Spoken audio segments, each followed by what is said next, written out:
natin yung taas. Third floor. Tiles na. Naka-tiles na siya. Pwede yung pagtagusan ng pipe niya dito eh. Itatagos dito sa flooring na to. So what's up mga kaginaw? It's your boy Jack. Kasama ko po ngayon si Sir Reggie. Hinahanap po namin yung first customer. Dito kami sa Santa Lucia para mag-survey. Magsa-survey kami para mag-install ng split type aircon nata to. Sige, alis muna kami. Pwede ma-check po. Semento. Simento. Ito kami. May bubong po yung taas niyo, ma'am? Meron po. Pwede ma-check, ma'am, sa taas.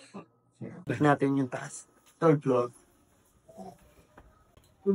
Tiles na. Naka-tiles na siya. Pwede yung pagtagusan ng pipe niya dito eh. Kasi may bubong naman to. Itatagos dito sa flooring na to. Tapos yung condenser po natin, papunta po doon. Tapos yung buga niya, papunta doon. Sa kabila o papunta dito. Depende na ho kasi open area na naman na to. Pwede siya pabuga doon kung hindi pa naman to nagpapataas. Sila. Kwarto nyo. Oo. Tapos may pinto ng CR. Tapos diba may parang simento dito. Yung naisip ko kasi doon, dito banda na. Pagpasok niyo sa kwarto nyo, may pader dito, di ba? Oo. Doon ilalagay yung aircon. Oo. Tapos patagos dito, yung drain nyo po is tagas papunta sa CR. Split type po yun ha. Oo, hindi po sa window type. Pwede naman tayo sa second floor. Tingin na naman natin yung sa harap nila, ma'am, kung ano yung pwede natin makita. Ito may tiris pala dito. Diyan, oo.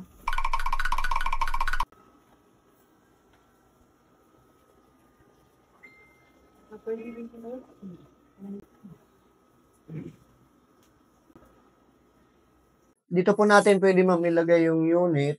Oo. Patagos po. May tao po sa loob. Kwarto na isa. Oo. Hindi natin masisingilin. Oh, okay lang. Anak ko naman yung nag- Pag dito ma'am yung unit, Oo. tagos tayo dito sa left side. Bubutasin po talaga yan ma'am. Pwede ma'am masilip ma'am yung kwarto. Baby pa. Ayun. Sakto. Mga dito ma'am banda yung tatagusan ng tubo natin. Tapos, ibabaybay natin siya papunta dito. Yung drain po niya is kailangan pababa po siya. And then, may recommendation kami ma'am about sa pipe para hindi po madumitingnan sa mata. May offer kaming yung tinatawag natin na cladding. Then yung plastic cladding po, pang copper tube, yung takip, nakikita nyo na po yun sa... Yun po. Yun po yung ikakabit natin dito. Para katagalan din po, hindi po siya magtulo. Kasi malamang kung dito tayo magbutas, walang makikita na copper tube dun sa loob. Dito na siya. Tapos papunta dito, tagos dito. Kahit saan dyan tumagos, makapatagos tayo dito sa bintana. Tapos, kung saan man dito ma'am tamaan ma'am yung tatagusan ng tubo, alamang yung drain po is papunta na dito siya sa baba. Nandun babaybay natin papunta dun yung drain. Yung copper tube niya naman po is didiretso natin dito sa may itong bintana na to. Tapos dito yung condenser niya. Yung condenser niya po nakaharap dito ma'am sa kapitbahay natin. Mas okay pa to dito kaysa dun sa taas. Mas okay po dito ma'am. Yun po kung nasa inyo po yun. Sukatin ko lang kung magkano yung magiging excess natin. 9, 11, 20, 2 feet.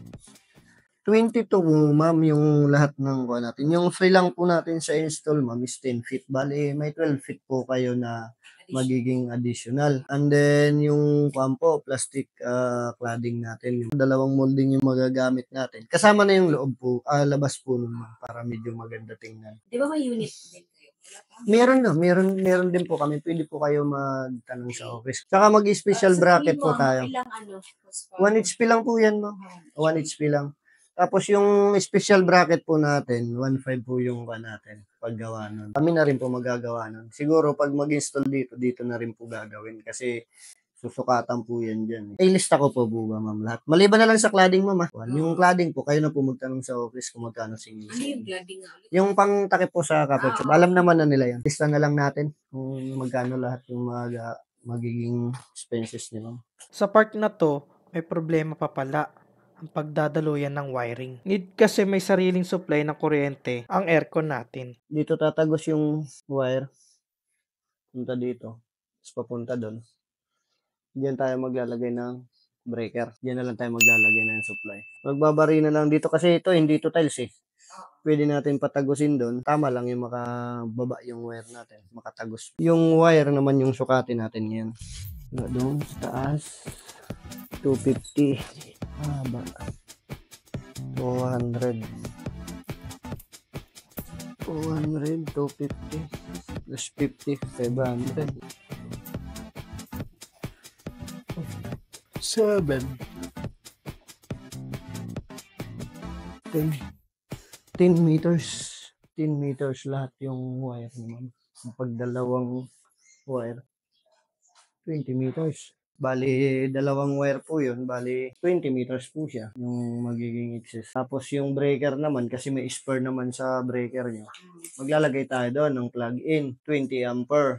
Tapos dito naman, 15 ampere yung ilalagay natin. Yun po yung standard natin. Tapos yung wire natin is 3.5 yung gagamitin natin sa supply. Bali, sulat ko na lang din po yun lahat. So what's up mga Aginaw, kasama ko po ngayon si Sir Reggie, ang head technician, and kasama rin naman po yung ano natin. Yung unit niya po kasi doon sa siksik, sa may dulo na kwarto. Kaya po yung paglalagyan natin ng carpet tube is inabot ko ng 22 feet papunta dito sa terrace nila. And then medyo komplikado lang yung paggawa ng supply niya kasi doon po itatabi sa kitchen. Doon natin idadaan yung wire niya. Bali papatagos po natin mula sa first floor pa second floor. Pero kaya naman natin yun gawin kasi sabi ni ma'am, kami na lang daw gumawa din sa supply ng aircon niya. Pero pinapano mo muna no, sa electrician? Oo, pinapaano ko naman kay ma'am. Sinabi ko naman kay ma'am na yung mas maigi po, nasa maghanap siya ng electrician na magagawa. Usap-usap kami ni ma'am, nasabi naman natin, namin na pwede naman natin i-all in yun. Pumayag naman si ma'am na tayo na lang yung gumawa. Sir, pwede pa summarize ng mga expenses. So, Yung magiging expenses po natin ngayon kay ma'am is, yung number 1 po natin is unit. Baka sa atin si ma'am kumuha, mag-inquire pa siya sa office kung anong gusto niyang unit. Pangalawa po, excess ng cover tube niya is umabot po ng 22 feet. Bali yung excess niya lang naman is 12 feet lang kasi may 10 free feet po tayo sa cover tube. Tapos mag-special bracket din po tayo kasi yung dito sa terrace mo is wala na po siyang pwedeng kabitan na nakalatag siya ng maayos. Kaya bali mag-special bracket po tayo. Pang-apat po is magkakaroon po tayo ng cladding. Sinabi ko rin kay ma'am na mag-cladding siya para maganda tingnan dun sa loob ng kwarto niya kasi may dadaanan na isang kwarto. Doon yung ilalatag yung carpet tube. Kaya in-offer ko kay ma'am yung cladding para maganda po tingnan.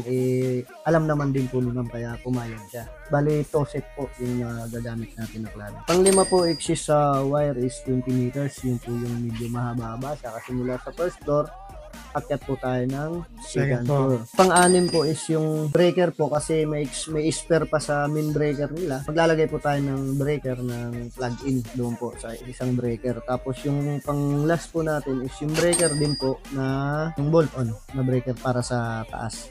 May kulang pa pala to guys. Hindi ko nasabi kay ma'am. Yung PVC.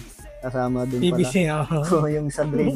Yung sa drain. Kasama kay ma'am. Pero andito pa naman kami sa bahay ni ma'am kaya sasabihan ko na lang ulit. Pasensya na. Okay. Cut. Sige.